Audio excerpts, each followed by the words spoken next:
দেখুন সমস্ত কেকগুলো কিন্তু আমি প্লেটের মধ্যে বের করে নিয়েছি আর দেখতে কতটা সুন্দর লাগছে, কতটা সফট হয়েছে তাই না?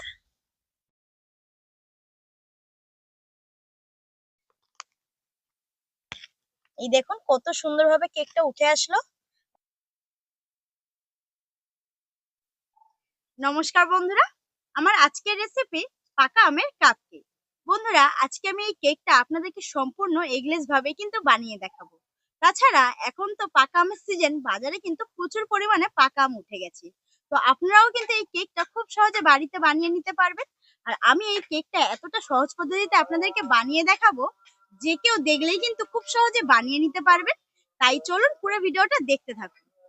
তো এই কেকটা বানানোর জন্য দেখুন এখানে কিন্তু একটা বড় সাইজের আমি পাকা আম নিয়ে নিয়েছি, আর আমটা দেখুন দেখতে কতটা সুন্দর। আর এর সাথে নিয়ে নিয়েছি আমি এখানে সুজি। তো আজকে কিন্তু আমি এই কেকটা সুজি দিয়ে বানাবো। তো প্রথমে কিন্তু এই সুজিটাকে আমি একটু মিক্সিতে ঘুরিয়ে নেবো, কারণ সুজির কিন্তু দানাগুলো একটু বড় বড়। তো চেষ্টা করবেন একটুখানি মিক্সিতে গুঁড়ো করে নেওয়ার। তবে বন্ধুরা, আপনাদের কাছে যদি মিক্সি না থাকে সেক্ষেত্রে কিন্তু আপনারা শিলনোড়াতে একটুখানি গুঁড়ো করে নেবেন। তো এটাকে আমি এবার গুঁড়ো করে নিয়ে আসবো। দেখুন সুজিটাকে ঠিক এইভাবে আমি একটু দানা দানা রেখে গুঁড়ো করে নিয়েছি। তো এবার আমি এই সুজিটাকে একটা পাত্রের মধ্যে ঢেলে নেব। তার জন্য এখানে একটা আমি গামলি নিয়ে নিয়েছি।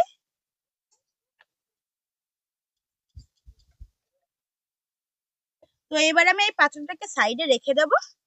দিয়ে যে আমটা নিয়েছিলাম সেই আমটা থেকে আমি পাল্প বের করে নেব।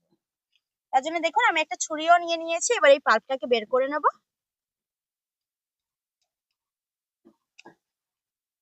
আপনারা কিন্তু যে কোনো মিষ্টি আম নিয়ে নিতে পারেন, কোনো অসুবিধা নেই। এখানে আমি বেগুন ফুলের আম নিয়েছি, একটু টক টক মিষ্টি মিষ্টি খেতেও ভালো লাগে। তো এবার পাল্পটাকে কিন্তু বের করে নেবো আমি এইভাবে। দেখুন আমি কিন্তু একটা থালাও নিয়ে নিয়েছি। এইভাবে কিন্তু পাল্পগুলো খুব সহজে বেরিয়ে আসবে। দেখুন আমটা থেকে সমস্ত পাল্পটা খুব সুন্দরভাবে আমি বের করে নিয়েছি। ঠিক একইভাবে এই আমের পাল্পটাকেও কিন্তু মিক্সিতে আমি ঘুরিয়ে নেব।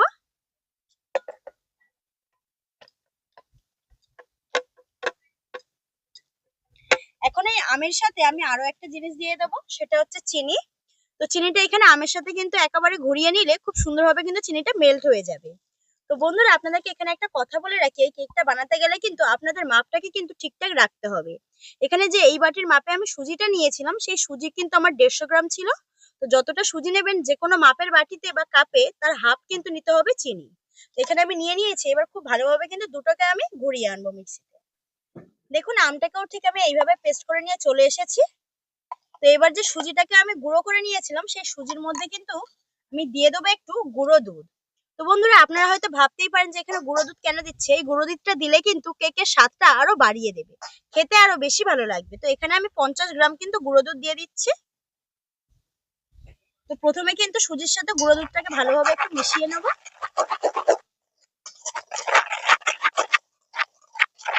এবার যে আমের পাল্পটা, সেই পাল্পটাকে আমি এর মধ্যে দিয়ে দেবো।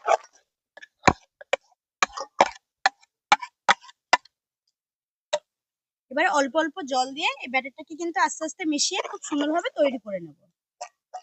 জলটা আস্তে আস্তে দিতে হবে, তা না হলে কিন্তু পাতলা হয়ে যাবে। এখানে আপনারা চাইলে এই ব্যাটারটাকে জলের বদলে কিন্তু দুধ দিয়েও ব্যাটারটা তৈরি করে নিতে পারেন। আর বন্ধুরা, আরো একটা কথা আপনাদেরকে বলি, আমি কিন্তু এই কেকের মধ্যে কোনো রকম কোনো এসেন্স দিচ্ছি না। তবে আপনারা চাইলে কিন্তু এখানটা ভ্যানিলা এসেন্সও এখানে ব্যবহার করতে পারেন। দেখুন ব্যাটারটাকে আমি এরকম ভাবে মেখে নিয়ে তৈরি করে নিয়েছি। তবে আপনাদের হয়তো একটু পাতলা মনে হতে পারে, তবে চিন্তার কোনো কারণ নেই, কারণ এখানে সুজি দেওয়া আছে। রেস্টে রেখে দিলে কিন্তু এটা একটু টেনে যাবে। তো এবার আমি ঢাকা দিয়ে 10 মিনিটের জন্য কিন্তু রেস্টে রেখে দেবো। ততক্ষণ চলুন কাপটাকে রেডি করে নিই। কাপটা রেডি করার আগে আমি উনুনে জলটা গরম করতে বসিয়ে দিচ্ছি, তার কারণ জলটা একটু গরম হতে কিন্তু সময় লাগবে, তাই আগে থেকে জলটা একটু গরম করতে বসিয়ে দিলাম। তো জলটা এদিকে গরম হোক, এবার আমি কাপগুলোকে রেডি করে নেবো, চলুন। আমি তো আপনাদেরকে প্রথমেই বলেছিলাম যে আজকে আমি আপনাদেরকে কাপ কেক বানিয়ে দেখাবো। তার জন্য দেখুন এখানে আমি কাপ নিয়ে নিয়েছি। এই কাপগুলো কিন্তু আপনারা মুদিখানা দোকানে খুব সহজেই কিন্তু পেয়ে যাবেন। যে কোনো মুদিখানা দোকানে কিন্তু বিক্রি হয়। তো এখানে আমি কয়েকটা কাপ বের করে নেব। এই কাপ গুলো কিন্তু দেখতেও খুব সুন্দর হয়। তো আমি প্রথমে এই কয়েকটা বের করে নিয়েছি। প্রথমে সাজিয়ে নিচ্ছি আমি। এবার যে কাজটা করব, প্রত্যেকটা কাপের মধ্যে কিন্তু আমি একটুখানি সাদা তেল ব্রাশ করে নেব। তার জন্য দেখুন এখানে একটা তেলের বাটি আর একটু ব্রাশ নিয়ে নিয়েছি। এভাবে একটু ব্রাশ করে নেব। প্রত্যেকটা কাপের মধ্যে অল্প অল্প কিন্তু এরকম ভাবে ব্রাশ করে নেবো আমি। এতে করে কিন্তু কেকটা খুব সহজে উঠে যাবে। এদিকে ব্যাটারটাকে আমি 10 মিনিট মতো রেস্টে রেখে দিয়েছিলাম। আর দেখুন আগে থেকে ঘনত্বটা কতটা টেনে গেছে। আগে কতটা পাতলা ছিল আর এখন কতটা ঘন হয়ে গেছে। এবার আমি এর মধ্যে আরো কয়েকটা উপকরণ দিয়ে দেবো। তো প্রথমে আমি দিয়ে দিচ্ছি 1 চামচ মতো সাদা তেল।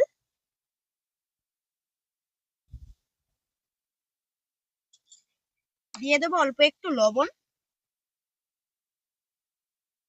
আর যে জিনিসটা এখানে আমি দিয়ে দেবো সেটা হচ্ছে ইনো। তো বন্ধুরা আপনারা চাইলে কিন্তু এই ইনোর বদলে বেকিং সোডা আর বেকিং পাউডারও দিয়ে দিতে পারেন। তবে বন্ধুরা আগে থেকে কিন্তু কখনোই বেকিং সোডা আর বেকিং পাউডার কিন্তু দিয়ে রেস্টে রাখবেন না। আপনারা যখন বেক করবেন তখনই কিন্তু তার আগে আগে এটাকে মিশিয়ে নেবেন। আমি এটা দিয়ে দিচ্ছি। এবার খুব ভালোভাবে মিশিয়ে নেব। ভালোভাবে কিন্তু মিশিয়ে নিতে হবে। আর এই বেকিং সোডা বা ইনো এটা দেওয়ার পরে কিন্তু একদিকেই ঘোরাতে হবে এইভাবে। এবার এক হাতা করে ব্যাটার নেব, দিয়ে এক একটা কাপের মধ্যে দিয়ে দেব। তো কাপটাকে কিন্তু পুরো ভর্তি করব না, একটু খালি রাখবো, কারণ কেকটা কিন্তু ফুলে ডাবল হয়ে যাবে। আর এইভাবে একটু করে ঠুকে নেবো, এতে করে কিন্তু ব্যাটারটা সমান হয়ে যাবে। একে একে কিন্তু কাপগুলোকে ভরে নেবো আমি।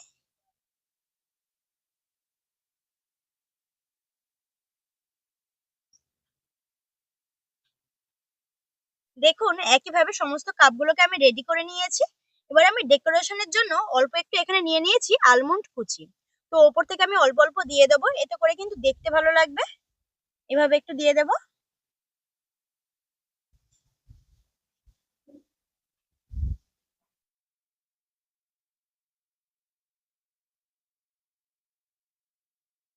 দেখুন কেক বানানোর জন্য কাপগুলো কিন্তু এখন সম্পূর্ণ রেডি হয়ে গেছে। সরাসরি এই কাপ কেকের থালাটাকে আমি এই কড়াইয়ের মধ্যে বসিয়ে দেব। এভাবে একটু সমান করে বসিয়ে দিলাম। এবার ঢাকা দিয়ে 30 থেকে 40 মিনিট মতো একটু ভাপিয়ে নেব। আঁচটাকে কিন্তু মিডিয়াম রাখতে হবে। বন্ধুরা 40 মিনিট কিন্তু আমি কেক গুলোকে বেক করে নিয়েছি। আর বেক করার পরে কেমন হয়েছে চলুন আপনাদেরকে একটু দেখিয়ে দিই, আসুন। এই দেখুন প্রত্যেকটা কেক কত সুন্দরভাবে ফুলেছে, দেখতে কিন্তু দারুণ লাগছে। তো আপনাদেরকে বোঝানোর জন্য আমি একটা দেখুন এখানে কিন্তু স্টিক নিয়ে নিয়েছি, একটু আপনাদেরকে দেখিয়ে দেবো যে ভেতর থেকে ঠিকঠাক হয়েছে কিনা। এই দেখুন কাঠের মধ্যে কিন্তু লেগে নেই, তার মানে বুঝে নিতে হবে যে কেকটা কিন্তু একদম পারফেক্ট হয়ে গেছে। দেখুন, তো এবার আমি এই কেক গুলোকে তুলে নেব। এত সুন্দরভাবে কেক গুলো হয়েছে আর কেকটা বেক হওয়ার পরে এত সুন্দর একটা স্মেল উঠছে। আপনারা তো ক্যামেরার ওপারে আছে বুঝতেই পারবেন না, আমি কিন্তু সেটা অনুভব করতে পারছি। দারুণ একটা পাকা আমের কিন্তু স্মেল বেরোচ্ছে। কেক গুলো এখন ঠান্ডা করে নিয়েছি। এবার কাপ থেকে আমি কেক গুলোকে বের করে নিয়ে আপনাদেরকে দেখাচ্ছি। দেখুন কেকটা কিন্তু বের করতে কোনো রকম ঝামেলা নেই, এইভাবে কিন্তু কাপটা ছিঁড়ে দিলেই কিন্তু হয়ে যাবে। এই দেখুন কত সুন্দরভাবে কেকটা উঠে আসলো আর কতটা নরম হয়েছে দেখুন, এতটা স্পঞ্জি, পুরো তুলোর মতো নরম। তো এইভাবে কিন্তু কেক গুলোকে আমি বের করে নেব। দেখুন কত সহজে কেক গুলো বেরিয়ে আসছে।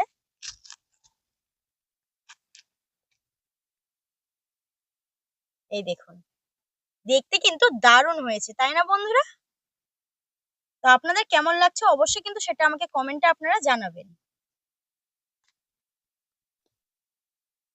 দেখুন সমস্ত কেক গুলো কিন্তু আমি প্লেটের মধ্যে বের করে নিয়েছি আর দেখতে কতটা সুন্দর লাগছে।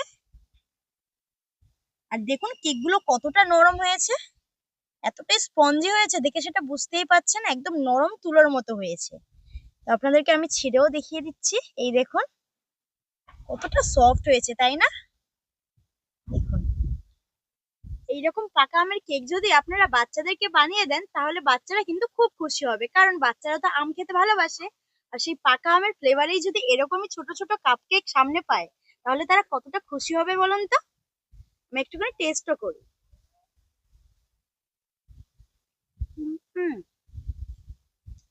আপনাদেরকে তখন বলছিলাম না যে মানে বেক হওয়ার পরে পরে যে আমের একটা খুব সুন্দর একটা ফ্লেভার বেরোচ্ছে, দারুণ একটা ফ্লেভার বেরোচ্ছে কিন্তু।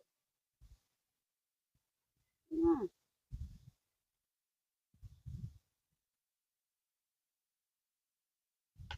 তাহলে বন্ধুরা আপনারা কিন্তু এই পাকা আমের সিজনে একবার হলেও এইভাবে কিন্তু কাপকেক বাড়িতে তৈরি করবেন, দেখবেন বাচ্চারা কিন্তু খুব খুশি হবে আর বড়রা খেলে কিন্তু তারাও ভীষণ খুশি হবে।